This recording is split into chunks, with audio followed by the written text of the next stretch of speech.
ప్రియమైన దేవుని బిడ్డలందరికీ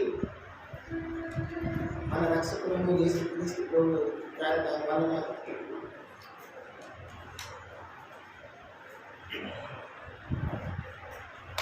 ఈ దినం ఆరాధన వద్ద మనకు కొన్ని మాటలు మనం పరిశుద్ధ బైబిల్ గ్రంథం నుంచి లేఖనాలు తీసుకొని ఆరాధనలో ప్రవేశిద్దాం. ఇంకా బయట ఎవరైనా ఉండి లోపలికి వచ్చి కూర్చోవాలి.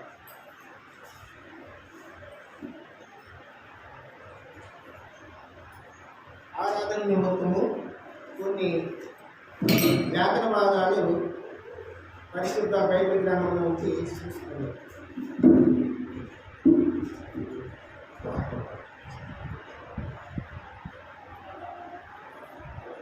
యెషయా గ్రంథము 40వ అధ్యాయము 3వ వచనం.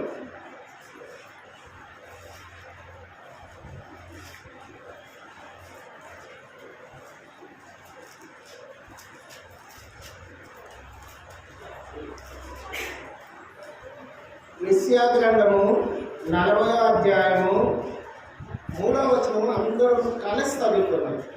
Page number 600. Page number 600. యెషయా గ్రంథము 40వ అధ్యాయము 3వ వచనము అందరూ కలిసి బిగ్గరగా చదువుకున్నాం. ఆలకించుడి, అడవిలో ఒకడు ప్రకటించుచున్నాడు, ఎట్లనగా అరణ్యములో యెహోవాకు మార్గమును సిద్ధపరచుడి, ఎడారిలో మా దేవుని రాజ్య మార్గము సరళము చేయుడి. మరొకసారి అందరూ కలిసి చదువుకుందాం. ప్రియమైన దేవుని బిడ్డలారా, యెషయా గ్రంథము 40వ అధ్యాయము 3వ వచనము, పేజీ నంబర్ 600. ఆలకించుడి, అడవిలో ఒకడు ప్రకటించుచున్నాడు, ఎట్లనగా అరణ్యములో యెహోవాకు మార్గము సిద్ధపరచుడి, ఎడారిలో మా దేవుని రాజమార్గము సరళం చేయుడి. అంతే. ఇక్కడ ఎవరు ప్రకటిస్తున్నారు? ఎవరి గురించి ప్రకటిస్తున్నారు? ఎవరి గురించి ప్రకటన చేయబడుతుందంటే, ఆలకించుడి, అడవిలో ఒకడు ప్రకటన చేయుచున్నాడు. యోహాను, బాప్టిజం ఇచ్చి యోహాను భక్తుడు యెషయా గ్రంథం క్రీస్తుపూర్వం 700 సంవత్సరంలో, క్రీస్తుపూర్వం 700 సంవత్సరంలో రచించబడింది. ఆ గ్రంథంలో ముందుగానే దేవుడు బయలుపరుస్తున్నాడు. బాప్టిజం ఇచ్చి యోహాను యేసుక్రీస్తు ప్రభువు రాకడ గురించి ప్రకటిస్తున్నాడు. ఓకేనా? ఇప్పుడు లోకస్వార్తలో ఒకసారి ఎవరంటే ఇతను బాప్టిజం ఇచ్చి యోహాన్. బాప్టిజం ఇచ్చి యోహాన్. లోకస్వార్తలో ఒకసారి చూడండి. లోకస్వార్తలో 13వ అధ్యాయం చదువుకున్నాం. 13వ వచనం, 1వ అధ్యాయం 13వ వచనం. లోకస్వార్త 1వ అధ్యాయం 13వ వచనం. అప్పుడు దూత అతనితో, జకర్యా భయపడకము, నీ ప్రార్థన వినబడినది, నీ భార్య అయిన ఎలిజబెతు నీకు కుమారుని కలును, అతనికి యోహాను పేరు పెట్టెదవు.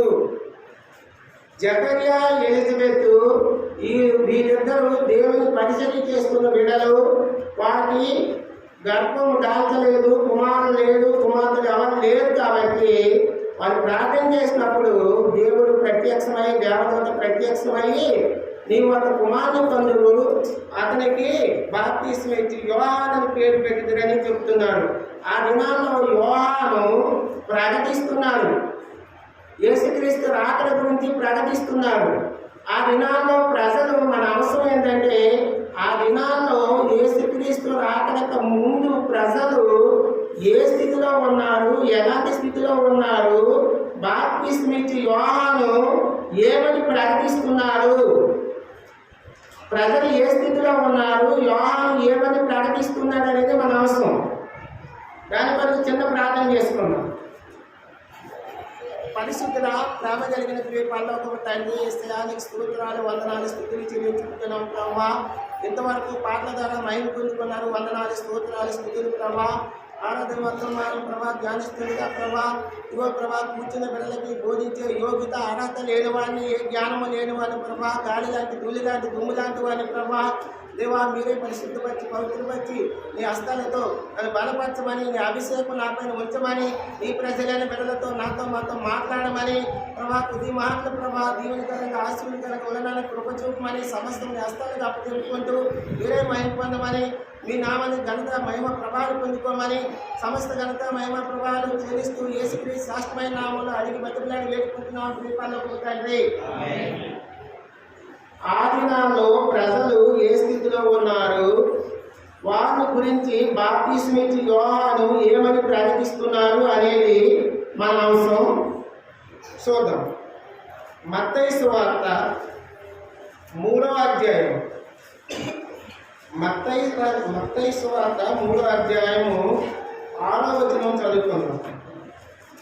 3వ అధ్యాయము 6వ వచనం. చదవగలిగే వారు బిగ్గరగా చదవండి, అందరికి ఇనివేటట్లు గట్టిగా చదవండి. తమ పాపములు ఒప్పుకొనొచ్చు యోర్దాను నదిలో అతని చేత బాప్తిసం పొందుచుండిరి. చాలు. 6, 7 కూడా చదువుకుందాం. 6, 7 రెండు కలిపి చదువుకుందాం. ఇంకోసారి 6 నుంచి చదువుదాం. తమ పాపములు ఒప్పుకొనొచ్చు యోర్దాను నదిలో అతని చేత బాప్తిసం పొందుచుండిరి. అతడు పరిసయ్యుల్లోను సద్దుకాయుల్లోను అనేకులు బాప్తిసం పొందుట చూసి సర్వ సంతానమా రాబో ఉగ్రతను తప్పించుకున్నకు నీకు బుద్ధి చెప్పిన వాడెవడు? వాడు మనసుకు తగిన ఫలము ఫలించుడి. 3:6 ఒక మాట చూసుకుందాం. 3:6 తమ పాపములు ఒప్పుకొనొచ్చు యోర్దాను నదిలో అతని చేత బాప్తిసం పొందుచుండేవి. ఆనాడు ప్రజలు ఎట్లున్నారంటే పాపములు ఒప్పుకొనని వారుగా ఉన్నారు. పాపాలు ఒప్పుకొనని వారుగా ఉన్నాం. మన పూర్వస్థితి మన పాపముల చేత అపరాధముల చేత సచ్చిన వారుగా ఉన్నాము. పాపాలు ఒప్పుకొని వారుగా ఉన్నాం, ఒప్పుకొనని వారుగా ఉన్నాము. అయితే యేసుక్రీస్తు ప్రభు నశించే ఆత్మల కోసము రక్షణ అవడానికి మానవ రూపంగా ఈ లోకానికి వచ్చాడు. మానవ రూపంగా ఈ లోకానికి నరవతారుగా వచ్చి మన పాపాలు ఒప్పింపజేసి మన కోసము తను కలవరి శిలువలో మరణించాడు. తను మరణించడం ద్వారా మన పాపాలు తన రక్తము ద్వారా, పరిశుద్ధమైన రక్తం, పవిత్రమైన రక్తము ద్వారా మన పాపాలు క్షమించబడ్డాయి. ప్రజలు పాపాలు ఒప్పుకొనని వారుగా ఉన్నారు. ఏ భేదము లేదు. మనుషులందరూ పాపము చేసి దేవుడు అనుగ్రహించే మహిమను పొందలేకపోతున్నారు. ఏ భేదము లేదు. స్త్రీ అని భేదం లేదు, పురుషులని భేదం లేదు, ధనికుడని భేదం లేదు, భేదవాడని భేదం లేదు, దరిద్రుడని భేదం లేదు. ఏ భేదము లేదు. మనం పాపాలు తల్లి గర్భం నుంచి పాపంలో పుట్టినాం. మనం గర్భం పాపంలో ధరించినాం. కాబట్టి ప్రేమ దేవుడి బిడ్డలారా, మన స్థితి పూర్వకాలంలో ఎట్లుందంటే పాపాలు ఒప్పుకొనని వారుగా ఉన్నాం. పాపాలు కప్పుకుంటున్నాం, కప్పుకునే వారుగా ఉన్నాం. ఆ స్థితిలో ఆడపాప చూడండి. ఆదికాండం 3వ అధ్యాయంలో ఒకసారి చూద్దాం. ఆదికాండం 3వ అధ్యాయం. ఆదికాండము 3వ అధ్యాయము 3వ అధ్యాయం 2వ వచనం నుంచి చదవండి కొందరు. అందుకు స్త్రీ ఈ తోట చెట్ల ఫలములను మేము తినవచ్చును. అయితే తోట మధ్య ఉన్న చెట్టు ఫలము గురించి దేవుడు మీరు సావకుండినట్లు వాటిని తినకూడదని వాటిని ముట్టకూడదని చెప్పినని సర్పంతో అనను.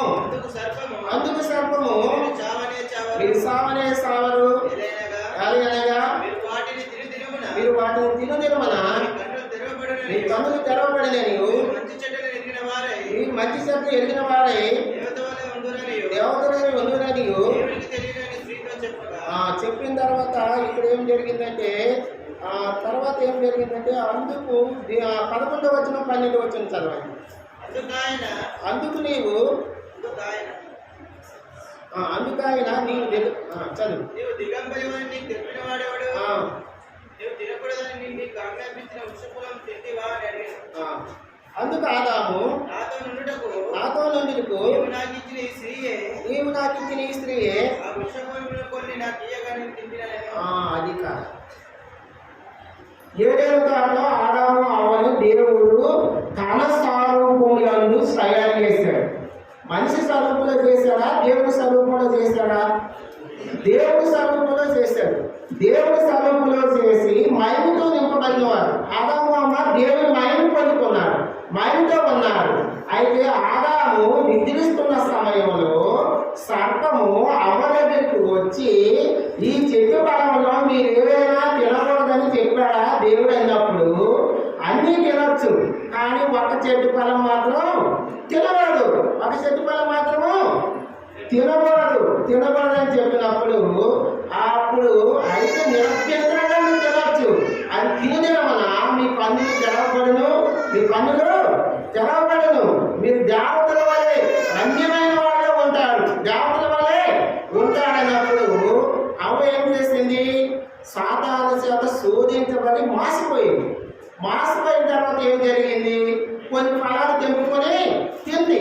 ఫలాలు తెంపుకొని తిన్న తర్వాత ఆదాము కూడా ఫలాలు ఇచ్చి ఆదాము కూడా తిన్నాడు. తిన్న తర్వాత ఏం జరిగిందంటే వారి కన్నులు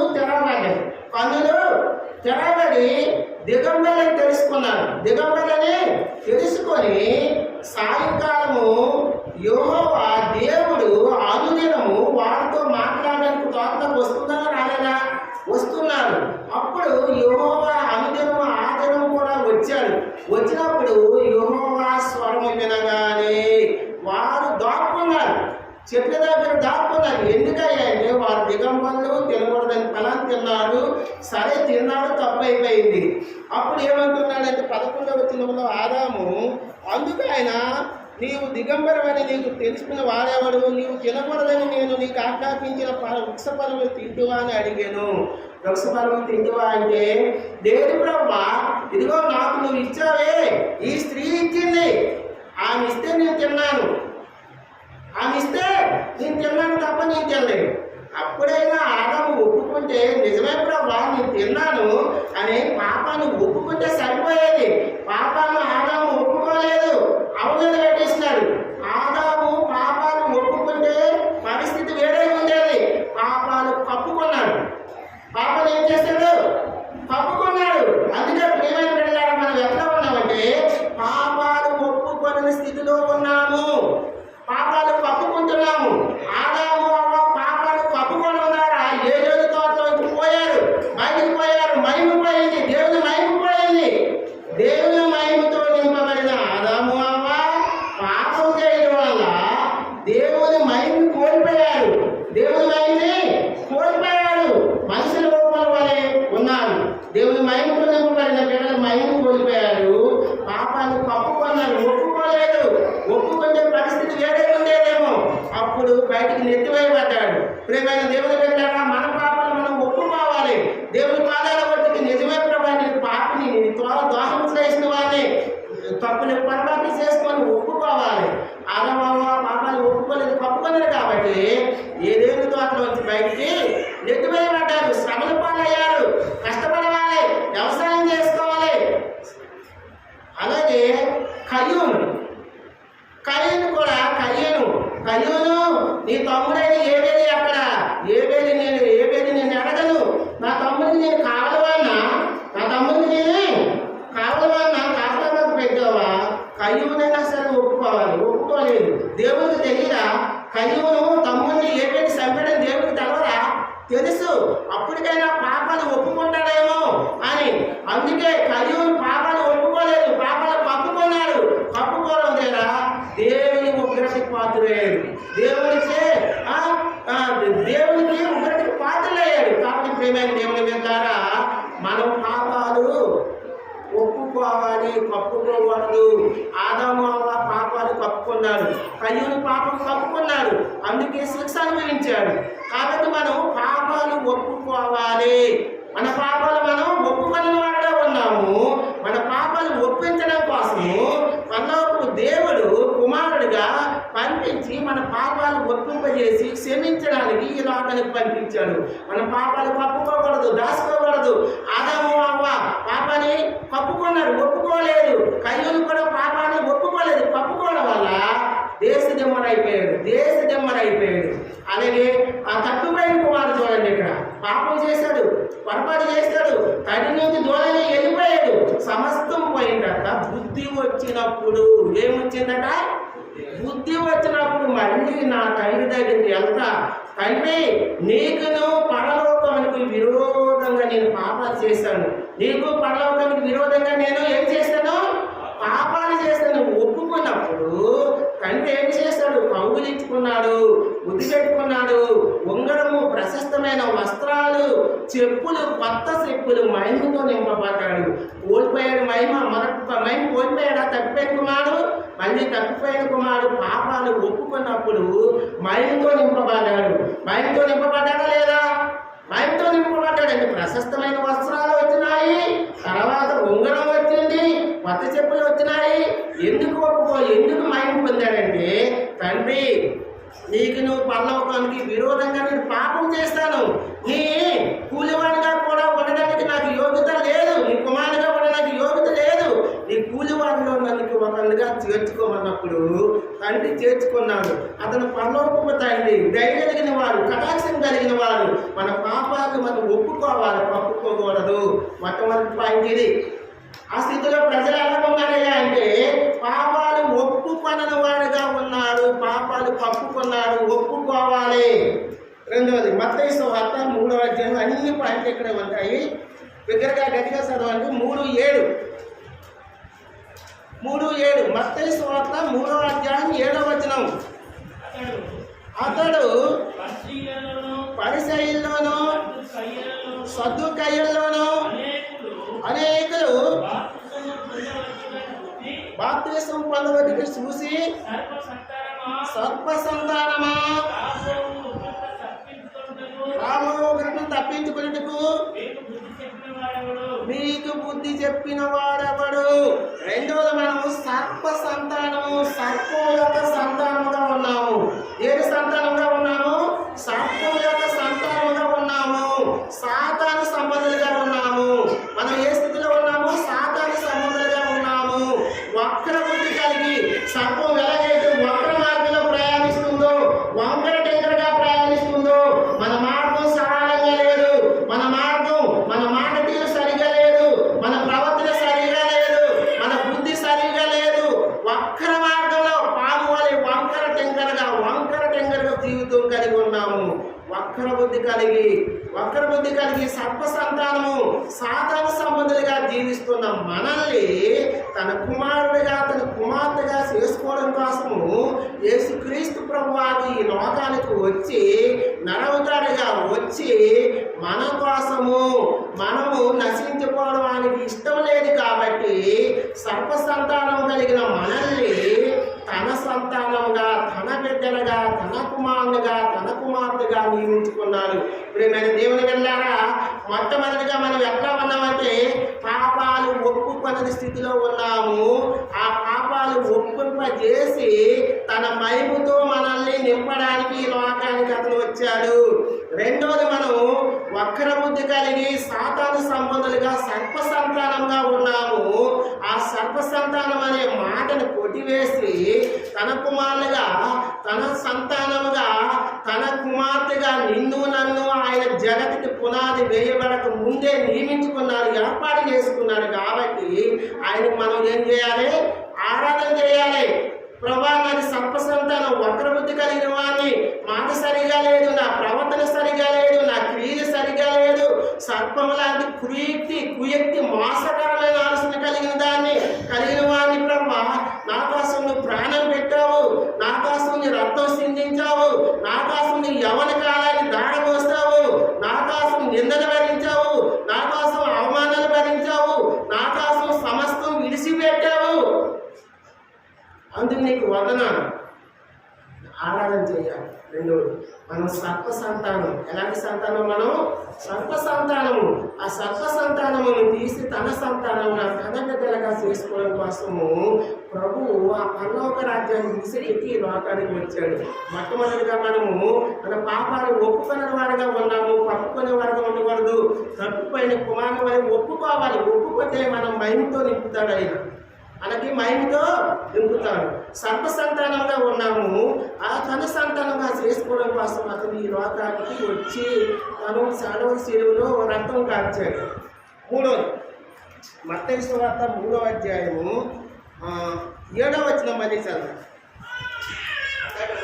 అతడు పరిసయ్యుల్లోను సద్దుకాయల్లోను అనేకులు బాప్తిసం పొందుటకు చూసి సర్ప సంతానమా రాబో ఉగ్రతను తప్పించుకున్నట్టుకు నీకు బుద్ధి చెప్పిన వాడెవడు? మానవు ఎట్లా ఉన్నామంటే మూడవది ఓ దేవుని ఉగ్రతకు పాత్రలుగా ఉన్నాము. రాబో ఉగ్రత దేవుని యొక్క ఉగ్రతకి పాత్రలుగా ఉన్నాము. ఎలా ఉన్నాం మనము? దేవుని యొక్క ఉగ్రతకి పాత్రలుగా ఎందుకున్నాము అంటే మనము పాపంలో పుట్టాము, పాపంలోని లోకంలో జీవిస్తున్నాము, మనం సర్ప సంతానంగా ఉన్నాము, పాపంలో లోకంలో జీవిస్తున్నాం. కాబట్టి ఆ పాపం వల్ల, ఆ అపరాధాల వల్ల సచ్చిన వారుగా ఉన్నాం మనం. పాపముల చేత, అపరాధాల చేత సచ్చిన వారుగా ఉన్నాం మనము. ఆయన కరుణా సంపూర్ణుడిగా ఈ లోకానికి వచ్చి ఆ పాపంలోనే నిద్రిస్తే, ఆ పాపంలోనే మరణిస్తే, ఆ శాపంలోనే మరణిస్తే మనకు నిత్య నరకం ఉంది. మన కోసం నిత్య నరకం ఉంది.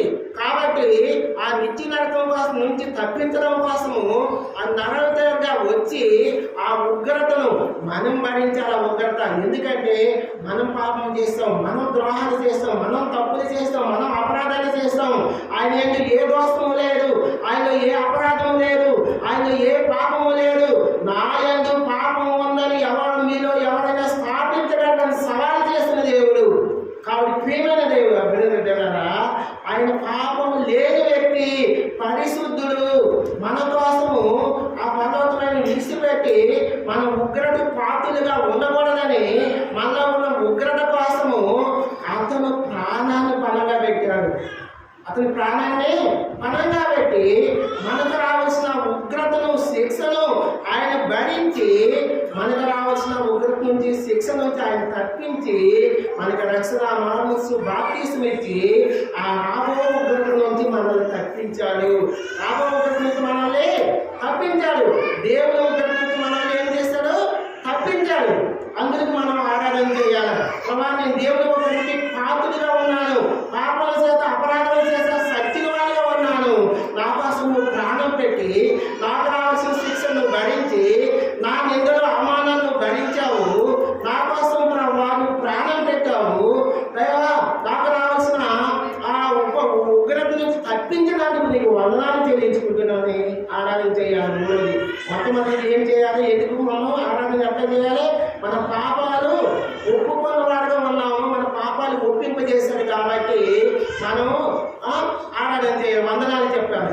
రెండోది, మనం సర్ప సంతానంగా ఉన్నాము, తన సంతానంగా చేసుకున్నాడు, తన కుమారుడిగా చేసినందుకు ఆరాధన చేయాలి, వందనాలు చెప్పాలి.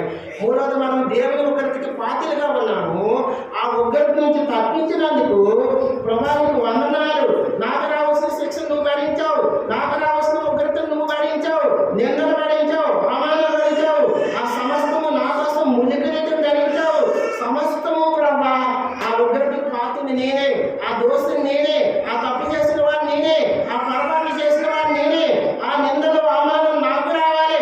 నా కోసం నువ్వు ప్రాణం పెట్టావు యేసయ్యా, నీకు వందనాలు. నాకు రావాల్సిన ఉగ్రతని తప్పించావు ప్రభా, నాకు వందనాలని చెప్పాలి.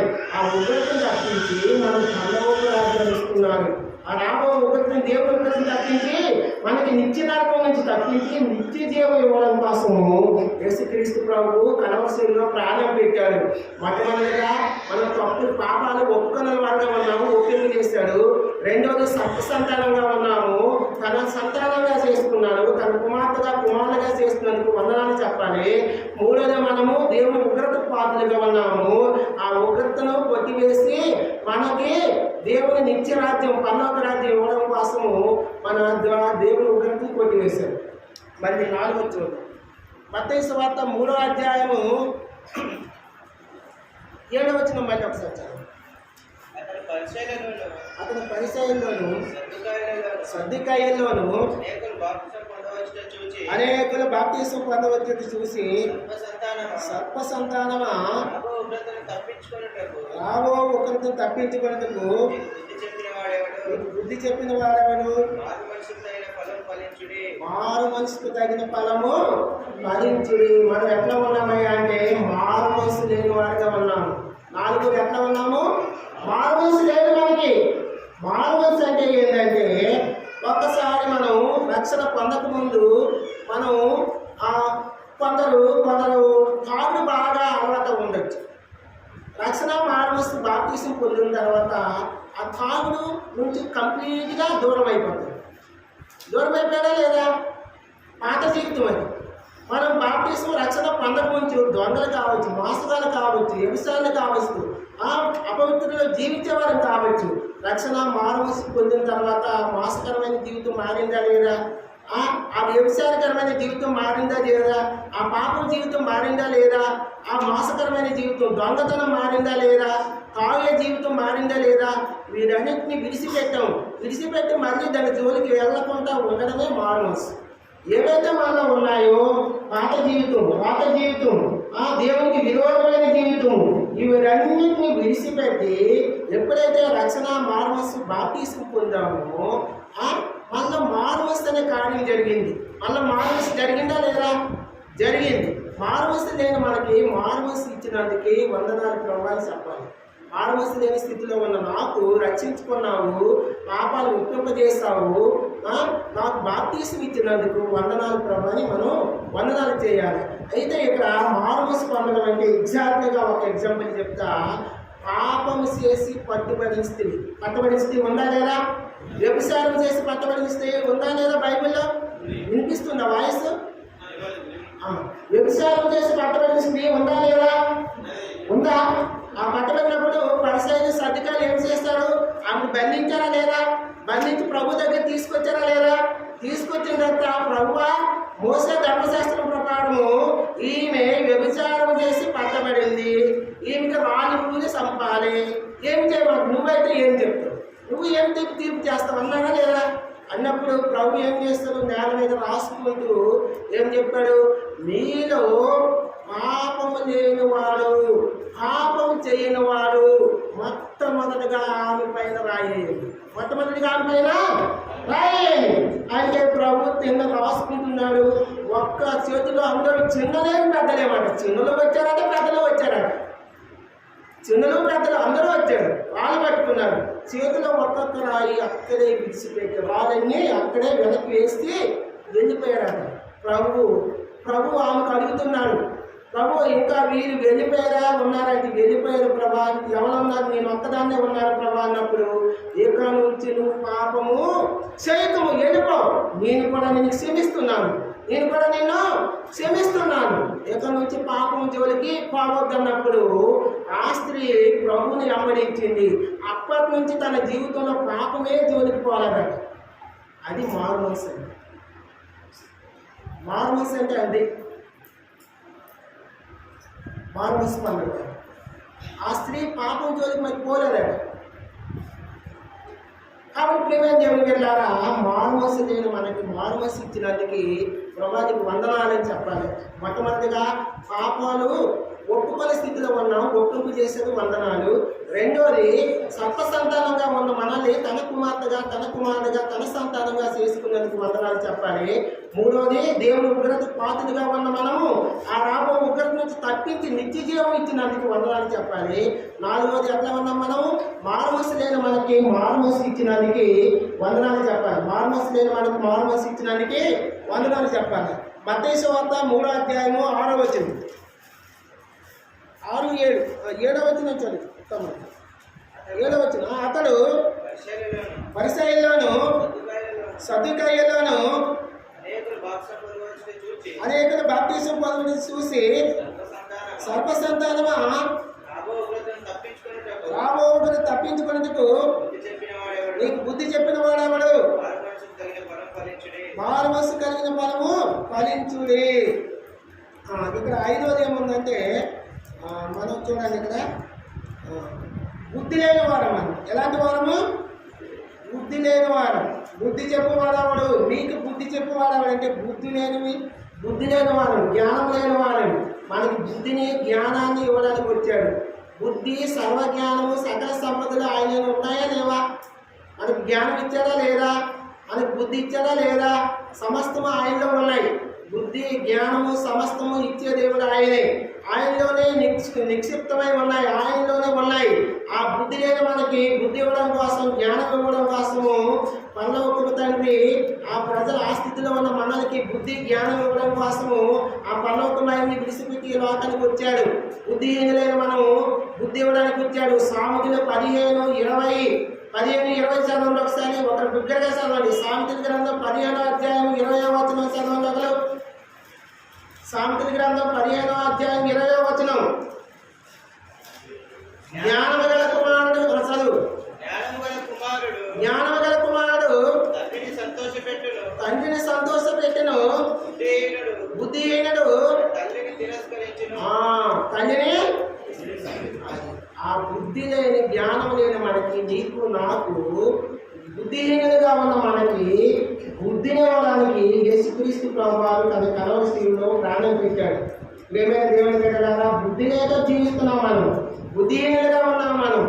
మనకి ఆ జ్ఞానం ఇవ్వడానికి, బుద్ధి ఇవ్వడానికి అతను ఆ పరలోకమైన విడిచిపెట్టి ఈ లోకానికి వచ్చి కలవరి శిలువలో ప్రాణం పెట్టాడు. బుద్ధి గల కన్నికలు, బుద్ధి లేని కన్నికలు చూడండి. మత్తయి సువార్త 25 ఒకసారి.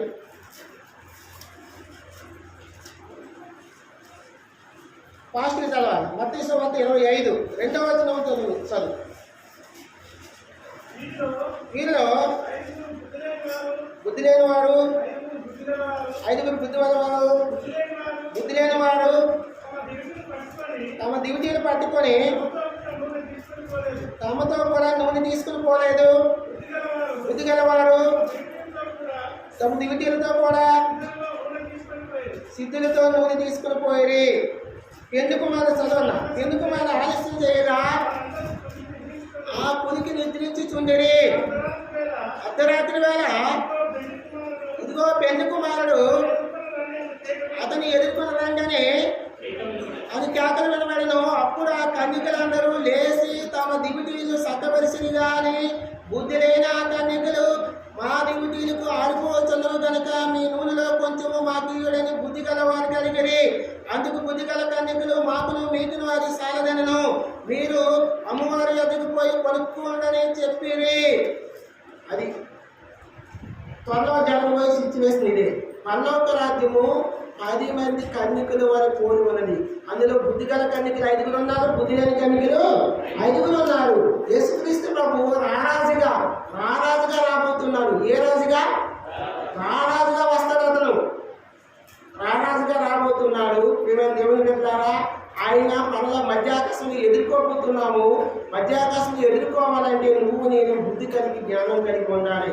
బుద్ధి గల కన్యకలు 5 ఉన్నారు, బుద్ధి లేని కన్యకలు 5 ఉన్నాడు. బుద్ధి గల కన్యకల వద్ద నూనె ఉంది, దివిటీలు ఉన్నాయి. బుద్ధి లేని కన్యకల వద్ద నూనె ఉందా? నూనె లేకపోవడం అంటే ఏంటి? ఆత్మీయ జీవితం లేదు, ప్రార్థనా జీవితం లేదు, నిద్రమొత్తు. అర్థమైందా? దివిటీలు అంటే వెలుగుమయంగా ఉన్నాడు. వీళ్ళు కూడా వెలుగుమయంగా ఉన్నానికి నూనె లేదు. ఆత్మీయ జీవితంలో ఆత్మ ఫలాలు ఏం లేవు. ప్రార్థనా జీవితం లేదు, ఆరాధన జీవితం లేదు, మారుమనసు లేదు. నూనె లేకపోవడం అంటే అదే. తానే వచ్చాడు, రారాజుగా వస్తాడు, మహారాజుగా వస్తాడు. ఆయన ఎదుర్కోవాలంటే బుద్ధి గల కన్యకుల వలె జ్ఞానము కలిగి సిద్ధులు ఉండాలి, డ్యూటీలు ఉండాలి, నూనె కూడా ఉండాలి. ఎదుర్కోవాలి. ఏమైంది? వాళ్ళు నూనె కొనుక్కొని వచ్చే లోపలే గల బిగించారు. ఆ ద్వారము ఆయన తెరిస్తేవాడు ఆయనే, మూసేవాడు కూడా ఆయనే. ప్రభువా నీ బిడ్డ నేను, నువ్వెవరో నాకు తెలియదు. నువ్వెవరో నాకు తెలియదమ్మా. ఆయన ఏ గడిలో వస్తాడో, ఏ క్షణంలో వస్తాడో, ఏ గడి ఒక్క కనురెప్పపాటు క్షణంలోనే మహిమా గల సంఘంగా ఎత్తబడతాం. ఎదుర్కోవాలని బుద్ధి గల కన్యలు రెడీగా ఉన్నారు.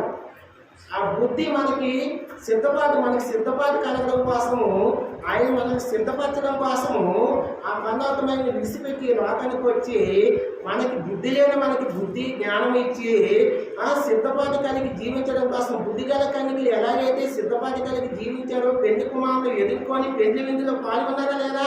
పెళ్లి విందులో పాల్గొన్నారు. అలాగే రెడీ చేయడం కోసం, మనకి బుద్ధి ఇవ్వడం కోసం, జ్ఞానం ఇవ్వడం కోసం ఆయన వచ్చాడు. బుద్ధి లేని మనకి నీకు నాకు జ్ఞానం ఇచ్చాడు, బుద్ధి ఇచ్చాడు. బుద్ధి గల కన్యలుగా సిద్ధపరచడం కోసం ఈ లోకానికి వచ్చాడు. మనం సిద్ధపాటు కలిగి జీవిస్తేనే పరలోక రాజ్యం, లేకపోతే నిత్య నరకమే. బుద్ధి లేని కన్యకల వలె విడిచిపెట్టబడమే, నిత్య నరకమే. ప్రియమైన దేవుని బిడ్డలారా, బుద్ధి జ్ఞానం లేని మనకి బుద్ధి జ్ఞానం ఇవ్వడం కోసము, మనల్ని సిద్ధపరచడం కోసము ఆ పరలోకమైన విడిచిపెట్టి లోకానికి వచ్చాడు. మొట్టమొదటిగా పాపాలు ఒప్పుకొనని వాడుగా ఉన్నాం. మనము పాపాలు ఒప్పుకోవాలి, కప్పుకోకూడదు. ఆదామవ్వ పాపాన్ని కప్పుకున్నారు, కయ్యూని కప్పుకున్నాడు, నష్టపోయారు. కాబట్టి తప్పిపోయిన కుమారుడు పాపాలు ఒప్పుకున్నప్పుడు మళ్ళీ మహిమతో నింపబడ్డాడు. కాబట్టి మన పాపాలు ఒప్పింపు చేయడం కోసం ఆయన ఈ లోకానికి వచ్చాడు. రెండోది, మనము సర్పసంతానంగా ఉన్నాము. సర్పసంతానం ఒకరి బుద్ధి కలిగి జీవిస్తున్న మనల్ని తన సంతానంగా, తన కుమారుడుగా, తన సొత్తుగా చేసుకోవడం కోసం ఈ లోకానికి వచ్చాడు. మూడోది, దేవుని ఉగ్రతకి పాత్రమై ఉన్నాం మనము. ఆ దైవ ఉగ్రతను తీసివేసి మనకి నిత్య జీవం ఇవ్వడం కోసం ఆయన వచ్చాడు. నాలుగోది, ఎలా ఉన్నాము? మారుమనసు లేని మనకి మారుమనసు ఇవ్వడం కోసం ఈ లోకానికి వచ్చి తన ప్రాణం పెట్టి తన రక్తం కాచిన రక్తం ద్వారా మనకు మారుమనసు అనేది పాప క్షమాపణ, విమోచన, విడుదల ఇచ్చి రక్షించుకొని బాప్తిస్మం ఇచ్చి మారుమనసు ఇచ్చాడు. ఐదవది, ఎట్లా ఉన్నాము?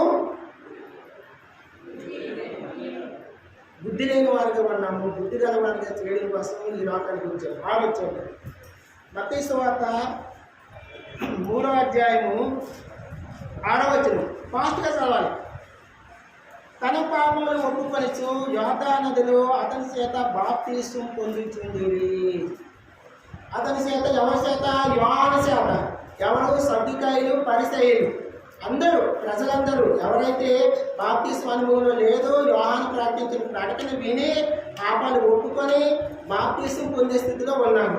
నీవు నేను కూడా నీ సేవకుల ద్వారా ప్రకటించబడినప్పుడు, మరి పత్రికలు పెంచినప్పుడు ఆ పత్రికల చదవడం ద్వారా, సేవకుల మాట, సువార్తకుల మాట వినడం ద్వారా మనం మారుమనసు పొంది నీటి బాప్తిస్మం పొందామా లేదా?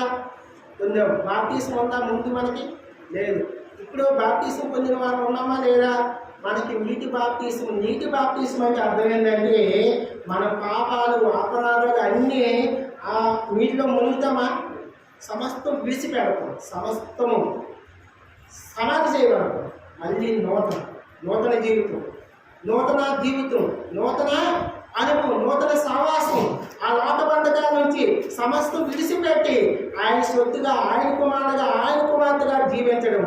మన సమాధి పాపాలన్నీ సమాధి చేస్తాం, నీటిలో ముంచేస్తాం. బాప్తిస్మం అంటే మన పాపాలని సమాధి చేస్తే విడిచిపెట్టాం. కాబట్టి బాప్తిస్మం లేన నిన్ను నన్ను బాప్తిస్మం ఇచ్చాడు. ప్రభా, నా పాపాలన్నీ ఒప్పుకొని విడిచిపెట్టి బాప్తిస్మం ఇచ్చినావు, నాకు నూతన జీవితం ఇచ్చినావు. అందుకనక ఈ స్తోత్రాలు, వందనాలను ఆరాధన చేయాలి. ఆరోజు బాప్తిస్మం లేని మనకి బాప్తిస్మం ఇచ్చినందుకు ఆరాధన చేయాలి, వందనాలు చెప్పాలి. చిట్టు చివరిగా ముగించుకుందాం. మత్తయి సువార్త 3వ అధ్యాయము 10వ వచనం చదవండి. చెట్ల వేరున ఉంచబడి ఉన్నది కనుక మంచి ఫలం ఫలింపని ప్రతి చెట్టు నరకబడి అగ్నిలో వేయబడదు. అది ఇప్పుడే గొడలి చెట్ల వేరున ఉంచబడింది కనుక మంచి ఫలం ఫలించిన ప్రతి చెట్టును నరకబడి అగ్నిలో వేయబడును. ఫలాలు ఫలించిన వారుగా ఉన్నాము. నువ్వు ఎట్లా ఉన్నాము? మునుపుది మన స్థితి ఫలాలు ఫలించిన వాడుగా ఉన్నాము. ఆత్మ ఫలాలు ఉన్నాయా లేవా? గలతీయులకు రాసిన పత్రిక 5:22లో ప్రేమ, సంతోషము, సమాధానము అవన్నీ ఉన్నాయా లేదా? విశ్వాసము, నిరీక్షణ, ఉన్నాయి కదా, మంచితనము ఉన్నాయా? ఆ ఆత్మ ఫలాలు లేక ఫలించిన వారుగా ఉన్నాము. ఫలించిన నిన్ను నన్ను ఆత్మీయ జీవితంలో ఫలింపు చేయడం కోసం, ఎట్లా ఫలింపు చేయడం కోసము? యోహాను సువార్త 15వ అధ్యాయంలో చూడండి. యోహాను సువార్త 15వ అధ్యాయంలో ఫాస్ట్గా చదవాలి, ఫస్ట్ నుంచి 5 వరకు. నేను నిజమైన ద్రాక్షావళిని, నా తండ్రి వ్యవసాయకుడు, నాలో ఫలింపని ప్రతి తీగను ఆయన తీసి పారవేయను. ఫలించి ప్రతి తీగే మరి ఎక్కువగా ఫలింపవలనని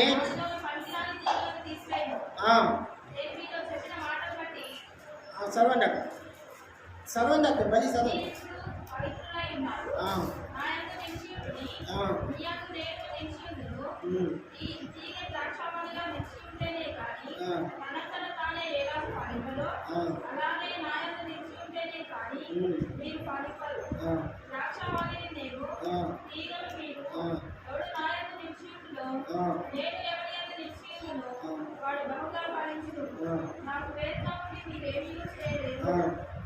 ఎవడైనా నాయందు నిలిచి ఉండనియాలా వాడు తీగ వలె బయట పారవేయబడి ఎండిపోవును. మనుష్యులు అట్టి వాటిని పోగు చేసి అగ్నిలో పారవేతురు. ఫలించాలి. మనం ఫలించిన వారుగా ఉన్నాము. ఫలించడం కోసము ఆయన నిజమైన ద్రాక్షావళి, మనము తీయగలము. ఆయనలో నిలిచి ఉంటేనే ఫలిస్తాము. నువ్వు బయటికి లోకానికి పాపానికి బానిసలైపోతే ఫలిస్తావా? ఫలించము. ఆత్మఫలాలు లేకపోతే, ఫలించకపోతే, ఆరాధన జీవితంలో ఫలించకపోతే, ప్రార్థనా జీవితంలో ఫలించకపోతే, క్రైస్తవ జీవితంలో ఫలించకపోతే నిత్య నరకమే. వ్యవసాయకుడు తండ్రి ఎలాంటి వ్యక్తి? వ్యవసాయకుడు ఏం చేస్తాడు? పనికిరాని చెట్టును తోటలో ఉంచుకుంటారా? ఏం చేస్తారు? పీకి పాలిసి బయట వేసి ఎండబెట్టి అగ్నిలో కాల్చి వేస్తాడు. సేమ్ మన జీవితం కూడా. ఆయన చూస్తాడు. ఫలించకపోతే తీసి బయట పారవేసి అగ్నితో కాల్చలేయి. ఫలించకపోతే ఎందుకు? క్రైస్తవ జీవితం ఫలించాలి. ప్రియమైన దేవుని బిడ్డలారా, ఆత్మ ఫలాలు ఫలింపాలి. ఆ ఫలింపాలంటే ఆయనలో మనం నిలిచి ఉండాలి. ఆయన వేడిగా ఉంటే ఫలిస్తామా? ఆయనతో అంటు కట్టబడి ఉండాలి. ఆయనతో ఎట్లా ఉండాలట? అంటు కట్టబడి ఉంటే ఫలిస్తాం. ఫలింపు లేని మన జీవితంలో ఫలింపు ఇవ్వడం కోసము, ఆ పరలోకమైన పొందుకోవడం కోసము, ఆ పరలోక రాజ్యంలో మనం ఉండడం కోసము, ఫలింపడం కోసము మన కోసం ఆయన మరణించాడు. కాబట్టి మనం ఆరాధన చేయాలి. ప్రభా, ఫలింపు లేని నా జీవితంలో ఆత్మఫలం ఇచ్చే ఫలింపు చేస్తున్నావు. ఆత్మీయ జీవితంలో ఫలింపు చేస్తున్నావు. క్రైస్తవ జీవితంలో ఫలింపు చేస్తున్నావు. అందుకొరకే నేను స్తుతిస్తూ, ఆరాధిస్తూ, గణపరుస్తూ, ఆరాధిస్తున్నాను ప్రభా అని ఆరాధన చేయాలి.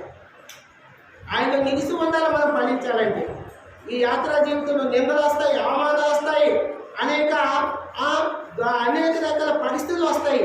అయినా సరే ఆయనకి వేరుగా ఉండి ఏమి చేయలేము. ఆయనలో నిలిచి ఉంటేనే ఫలిస్తావు.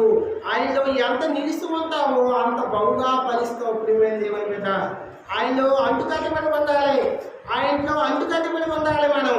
అప్పుడే మన ఆత్మీయ జీవితం ఫలింపు లేని మనకి ఫలింపు ఇవ్వడం కోసము తండ్రి ప్రభుని యేసుక్రీస్తు ప్రభుని లోకానికి తండ్రి పంపించాడు. తన కుమారునే పంపించాడు. నీకోసం, నా కోసము ఆయన కలవరి సిలువలో రక్తం కాసి ఎండలో అవమానాలు భరించి మనల్ని ఫలింపు చేయడం కోసం ఆయన ఈ లోకానికి వచ్చాడు. మనం ఆయనలో నిలిచి ఉంటే ఫలిస్తాము. ఆయన వేరుగా ఉంటే తీసివేయబడతాము, అగ్నిలో కాల్చబడతాము. నిత్య నరకమే. అక్కడ అగ్ని ఆరదు, పురుగు సావదు. కాబట్టి ఫలింపు చేయడం కోసం ఆయన పరలోక రాజ్యాన్ని విడిచిపెట్టి ఈ లోకానికి వచ్చాడు. అందరి వరకు ఈ వందనాలు తెలియచ్చు. మనం ఆరాధన చేయండి. ఒకసారి రిమైండ్ చేసుకుని ఆరాధనకి వెళ్దాము. మన పూర్వస్థితి ఆ రోజుల్లో యోహాను బాప్తిస్మం ఇచ్చి యోహాను ప్రకటించినప్పుడు ప్రజలు ఎట్లాంటి స్థితిలో ఉన్నారంటే, మొట్టమొదటి ఎట్లాంటి స్థితిలో ఉన్నారు? పాపాలు ఒప్పుకొనని వాడుగా ఉన్నాడు. యేసుక్రీస్తు ప్రభు కలవరి సిలువ ద్వారా మన పాపాలు ఒప్పింపజేసి, మన పాపాలు ఒప్పుకొని తన మహిమతో నింపాడు. ఆదామామ ఒప్పుకోలేదు, ఒప్పుకున్నాడు కాబట్టి మహిమించిపోయాడు. తప్పిపోయిన కుమారుడు ఒప్పుకున్నాడు కాబట్టి మళ్ళీ మహిమతో నింపబడ్డాడు. మనం కూడా ఒప్పుకుంటే మహిమతో నింపుతాడు. అందుకోసం ఆయన ప్రాణం పెట్టాడు. అందుకొరకే వందనాలు. రెండోది, సర్పసంతానంగా ఉన్న మనల్ని తన కుమారునిగా తన కుమార్తెగా చేసుకున్నానికి ఆరాధన చేయాలి. మూడోది, మనం దేవుని ఉగ్రతకి పాత్రలుగా ఉన్న మనల్ని ఆ ఉగ్రత నుంచి తప్పించి నిత్య జీవం ఇవ్వడానికి ఇచ్చినందుకు వందనాలు చెప్పాలి, ఆరాధన చేయాలి. నాలుగోది, మానవసి లేదు మనకి మానవసి ఇచ్చినందుకు ఆరాధన చేయాలి, వందనాలు చెప్పాలి. ఐదోది, బుద్ధి లేదు మనకి బుద్ధి జ్ఞానం ఇచ్చాడు, బుద్ధి గల కన్నికల వల్ల మనల్ని సిద్ధపరుస్తాడు, పరలోక రాజ్యాన్ని సిద్ధపరిచినందుకు వందనాలు చెప్పాలి. ఆరోది, బాప్తిస్మ నీటి బాప్తిస్మం లేని మనల్ని బాప్తిస్మ అనుభవంలో నడిపించినందుకు వందనాలు చెప్పాలి. ఏడోది, ఫలింపు లేని మన జీవితంలో ఆత్మఫలాలు ఫలింపు చేసి ఆయన రాజ్యం కోసం మనల్ని సిద్ధపరుస్తున్నందుకు, మన జీవితంలో ఫలింపు ఇచ్చినందుకు, మనం ఏ పని చేసినా పనిలో ఫలింపు, మన క్రైస్తవ జీవితంలో ఫలింపు, ఆత్మీయ జీవితంలో ఫలింపు ఇచ్చినందుకు ఆయనకు ఆరాధన చేయాలి. దేవుడి కొద్ది మాటలు జీవించుగాక. ఆరాధన తీసుకున్నాం. నిన్న వాక్యానుసారంగా సమయం ఎండాకాలం కాబట్టి ఎంత సమయమో నాకు